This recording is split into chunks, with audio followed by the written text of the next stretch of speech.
Am I the a-hole for potentially being the reason my father and his wife can't adopt or foster?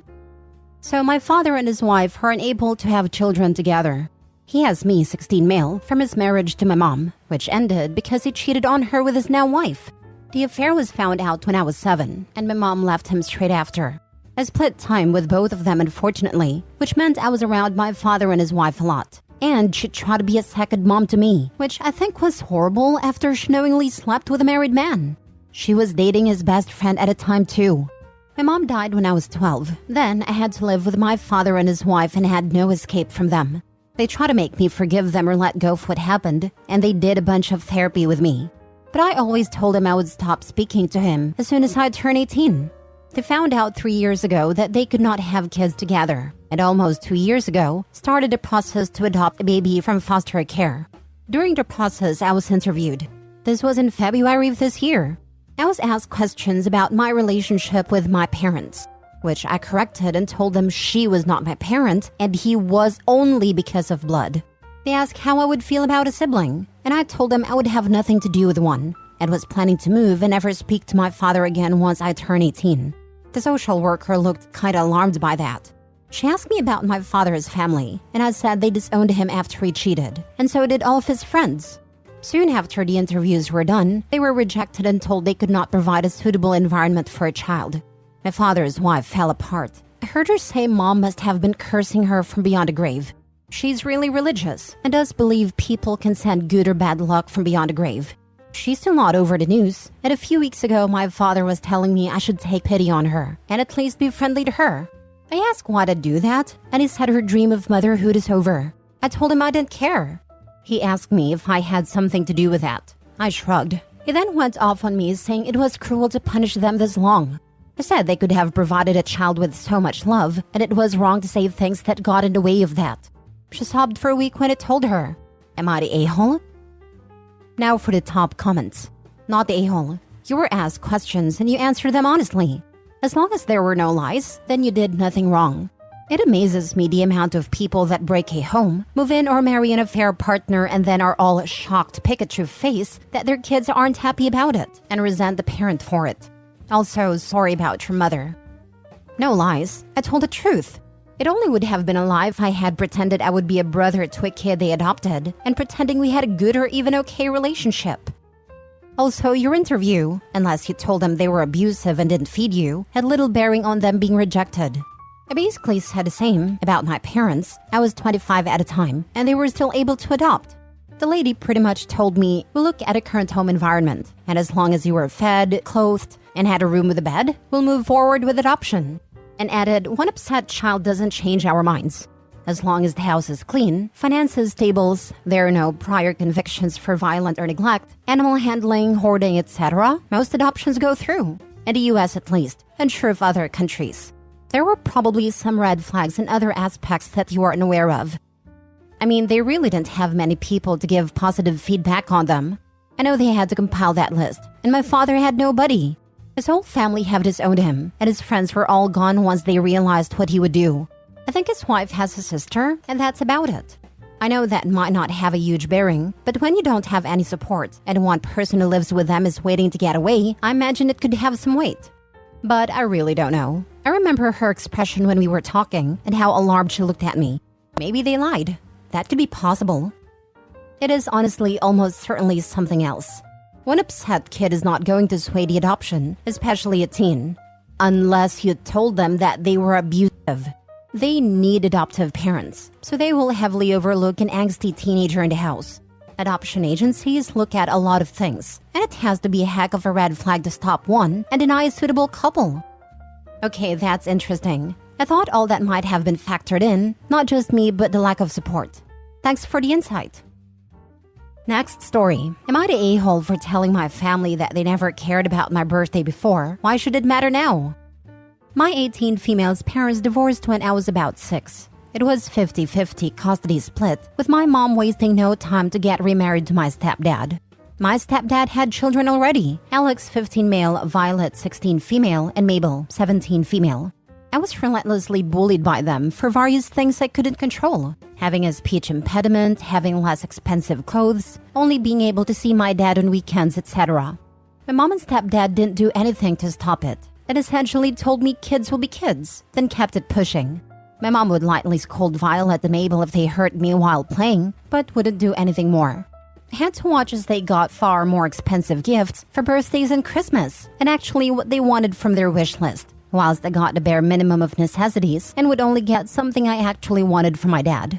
Though he could only go far due to making 2 times less than what my stepdad makes. I appreciated it nonetheless. I didn't even get to properly enjoy my cake, or rather cupcakes, that my mom made to cut down on cost because my siblings ate it before I could get seconds. I was never allowed a party because my friends were too messy and loud. So around age 10, I pretty much stopped expecting them to put effort into my birthday and just kinda let it pass by whenever I was with them. Yesterday was my 18th birthday, and I decided to spend it with my friend's boyfriend and dad. I was pretty much out all day and came back at around nearly 10 p.m. My mom was waiting for me with my stepdad and pretty much blew up on me for not spending the day with them. Apparently, they prepared a small celebration for me that got wasted because I wasn't there. They were both going off on me for being inconsiderate and ungrateful, and in the middle of their little rant, I had snapped that they never freaking cared about my birthday all these years. Why should this one matter now? They were in shock, and that gave me an opportunity to go to my room and sleep. I woke up to texts from my grandparents and aunt saying that I was disrespectful for saying that, and ungrateful for anything my mom and stepdad did for me. Consider texting them back with everything you've said here. Do this in a factual way. Start with the fact that you haven't had a birthday party and have had minimal effort from them. Point out that if they wanted to do something with you, they should have told you, should have made arrangements. Ask them if they were aware of what your step-family did all through the years. It's unkind of your mother to allow the continual bullying to take place, and it's clear that your stepdad was okay with treating you like a second-class citizen all these years, and your mother let this happen, not the a-hole. I guarantee that the relatives haven't been given a factual version of what happened or has been happening. If they had been and are still going after OP, then they're complicit and should only be sent an accounting of the truth if it helps OP. Then again, look at the back of communication for all of this. Did the unparents not text OP when she never came by? Even if this was meant to be a surprise party, why didn't they ensure that OP would be at their house at a specific time or involve OP's friends? Did they just assume that OP has no life for other people in it since they can't be asked to pay attention? I'm glad that OP does have a caring dad and good friends. Going forward, OP knows exactly who's in her corner and who will use her own birthday as an excuse to make her feel small yet again. Odds are unfortunately good that the grandparents and the aunts are equally culpable. They could have joined in on celebrating OP's birthday too, especially milestone ones like the 18th, and yet curiously they didn't. I suspect they're the maternal side of the family as well.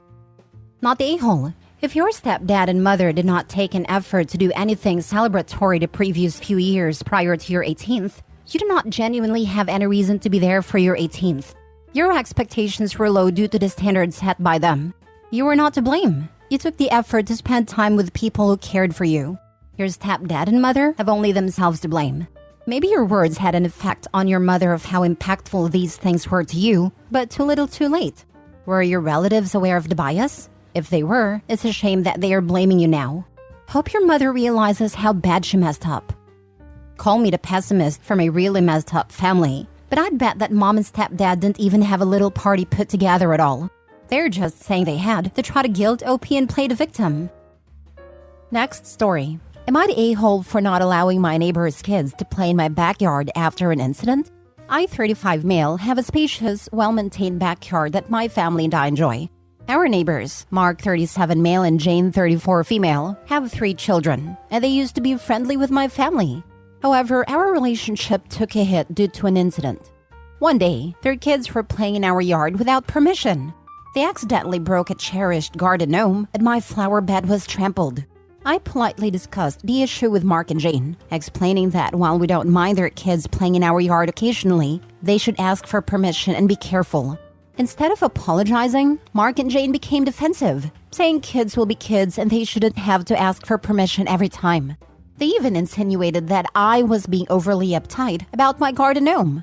Following that, I decided to set boundaries and informed them that their kids were no longer allowed in our backyard. They were visibly upset and argued that I was being unreasonable, punishing their kids for an accident. Now they're telling our mutual friends and other neighbors about the situation, painting me as the bad guy. Some of our friends think I'm being too harsh, while others agree with my decision. So am I the a-hole for not allowing my neighbor's kids to play in my backyard after the incident with the garden gnome? Now for the comments. Not the a-hole. Mark and Jade not only didn't say sorry or even replace the cherished garden gnome, but became defensive about their children's bad behavior. Nah, no more playing in the garden, since they don't respect it.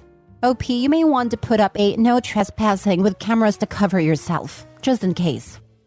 They can play in the other neighbors' yards. Especially those that are saying OP is wrong. Not the a-hole OP.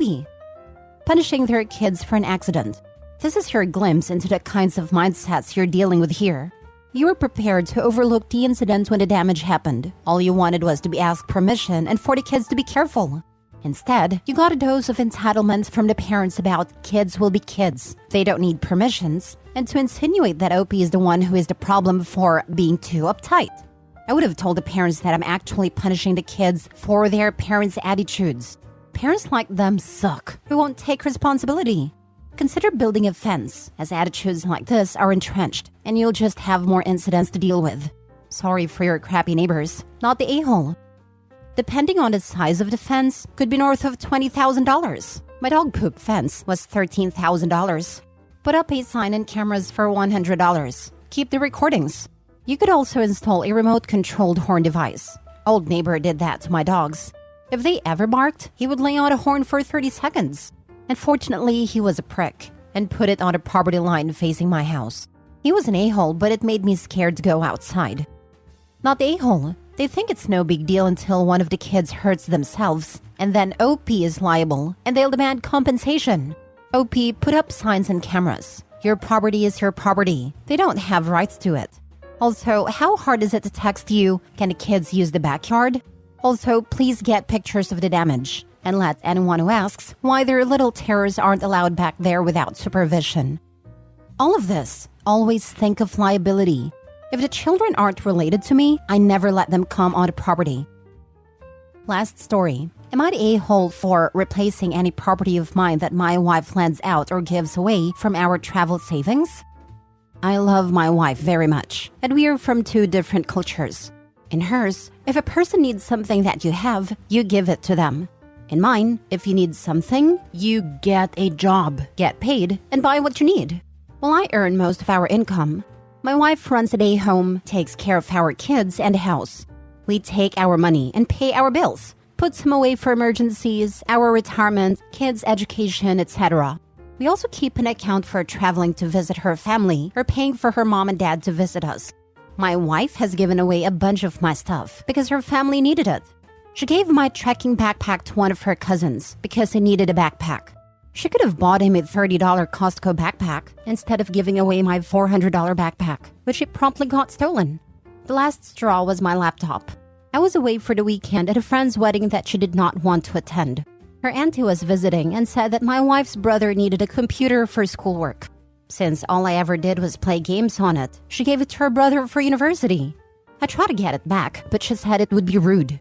I explained that the only reason all she saw me do with it was play games was because I was home.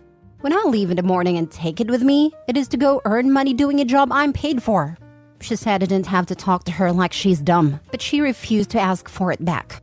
So I replaced it with money from the travel fund, which means that we will not be seeing her parents this Christmas. She is mad, said that I took money that belonged to both of us to buy myself something. I asked her where the money should come from. Should I take it out of our retirement? Our kids' education? Does she want to opt off replacing the furnace with winter almost here? I said I could cancel that if she wanted. She said that I could have just put it on a credit card. I asked her to explain where the money to pay the credit card would come from. She thinks I'm treating her like an idiot. I think she needs to stop giving my things away. Not the a-hole. It's easy to be generous when you are giving away stuff that isn't yours. But as soon as it affects her, suddenly it's a big deal? I would be spitting blood if someone gave away my computer.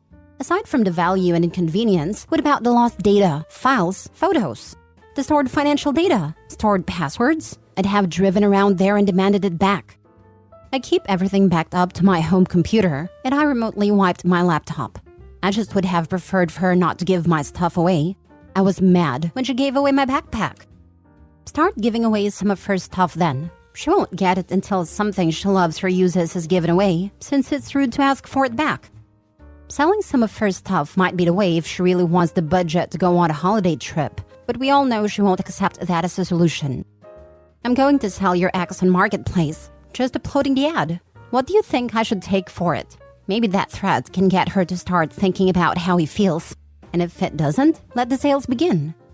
She'll see that as radically different because when she gives away stuff, it stays in the family.